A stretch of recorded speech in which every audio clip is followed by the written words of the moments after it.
Donc, ça finit que tout le monde est en train de parler, on s'entend pas, et on a 30 secondes pour réussir à s'échanger des cartes.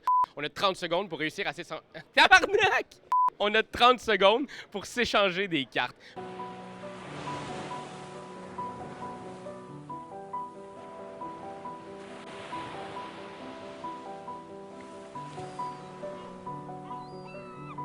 Calme. Calme. Tarantino, Hitchcock, Jean Dujardin, Marion Cotillard, Xavier Dolan. Tous des noms qui n'ont pas rapport avec le jeu de société, mais tous des gens qui ont foulé les marches du Festival de Cannes. Et moi, je m'en imprègne. Je tiens à vous dire qu'il ne reste qu'à le découvrir.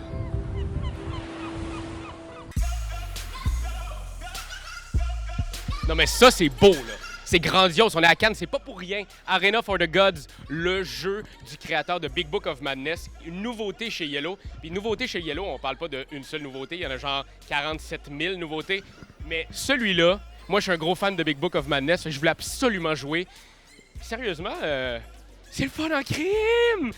C'est vraiment cool. C'est une grosse arène, puis on est tous là pour se péter la gueule. C'est un peu comme King of New York rencontre Blood Rage. C'est assez impressionnant et tu fais des enchères avec ton nombre de vies. Donc, tu perds de la vie pour avoir des accessoires, mais en même temps, ces accessoires-là vont peut-être t'aider à péter la gueule à tout le monde. C'est vraiment cool.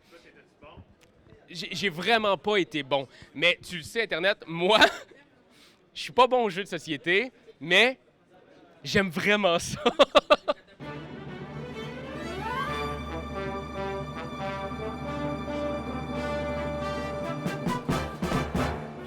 Alors Internet, on est présentement avec Mathieu de Ludovox. On est ici avec lui aujourd'hui parce que c'est un professionnel de la mode, du swag et des femmes.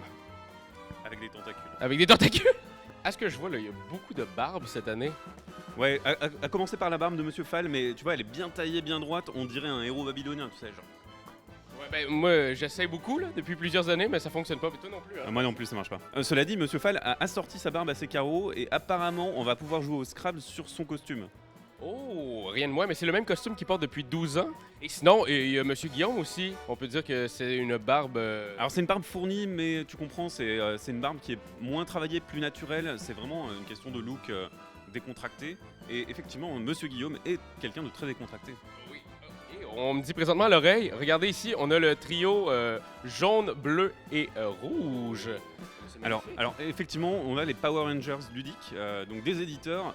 Donc nous avons Monsieur Cocktail Games, Monsieur Gigamic, donc David de Gigamic, je dis des bêtises en rouge, Monsieur Blue Orange en bleu et Monsieur Yellow en jaune. Ben moi, pour Théo Rivière, je prendrais même une minute de silence pour vraiment s'imprégner de son style parce que c'est un style assez impressionnant. Ça, rendons hommage. Allez, on y va. Surtout, en fait, ce qui est à noter chez Roberto Fraga, c'est le fait qu'il soit échevelé. Mais chez vous, chez Etugame, il y a des gens qui sont un petit peu comme ça tout le temps. Ben, j'ai comme l'impression, c'est ça, il y a la fameuse coupe de cheveux Pierre-Louis Renault, qui est maintenant une coupe très répandue au Québec. Là, il n'y a pas juste moi qui capote. J'ai dans les mains le jeu de l'As d'or de l'année, Unlock, qui est le jeu qui a été le plus ovationné hier à la soirée du gala. Et on parle ici de 15 minutes d'ovation, ça a été incroyable. Unlock, c'est quoi? C'est un jeu de cartes, c'est un escape the room qui se passe en 1 heure pour chaque scénario. Il y a 3 scénarios, mais il y a aussi des scénarios de base, en fait, qui sont contenus dans une micro-boîte ici. Et dans cette boîte-là, il y a 15 minutes de jeu pour essayer de comprendre les mécaniques. Et par la suite, il y a un 45 minutes pour bien macérer tout ça avant d'attaquer les 3 scénarios d'1 heure. Vous pouvez faire les 3 dans la même soirée, mais Etugame ne recommande pas ça. Ça peut faire des maux de tête incroyables. Et nous, on garantit rien de ça, là. Donc, Unlock, ce qui est vraiment intéressant, c'est qu'ils ont réussi à recréer vraiment l'univers d'un Escape the Room avec seulement des cartes. Et sur les cartes, il y a des puzzles avec des chiffres dedans et on additionne des chiffres pour sortir des nouvelles cartes. Vraiment, c'est un tour de force, c'est bien pensé. Et ce qui est cool, les illustrations sont magnifiques et c'est 3 histoires complètement différentes. C'est sorti, ça vient de sortir. Et il y a déjà une 2e boîte. Et là, ils ont cherché longtemps pour le nom. On parle de Unlock 2. Ils sont 12 à avoir brainstormé sur le nom, là, ça va être incroyable. Et un autre jeu où le visuel est noir, dangereux. Mais qu'est-ce qu'il fait chez Yellow? Ben, c'est un party game, lui, tout. Ça paraît pas. En fait, c'est le Rob Davio, c'est les montagnes hallucinées. Et puis, il faut faire la liaison entre les deux, là, montagnes hallucinées. Je vous raconte l'histoire. Rob Davio voulait pas faire un jeu sur Lovecraft. Et on y a poussé, puis un moment donné, il a dit « OK, c'est beau. Dans Lovecraft, le monde devient fou, mais ce que je veux, c'est que les gens autour de la table deviennent complètement fous. » Et c'est ça le jeu. Les folies, c'est nous qui les avons. On doit les interpréter.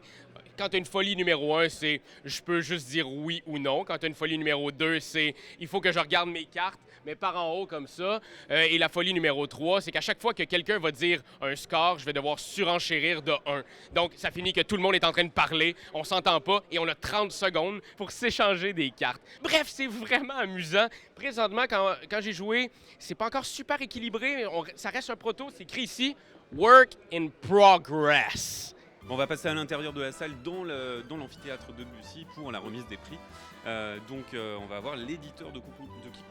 Et oui, l'éditeur. Un de ses auteurs. Ouais, en fait, à ce qu'on voit sur son style, c'est vraiment assez représentatif du jeu qu'il a créé. Il a plein d'œufs sur lui.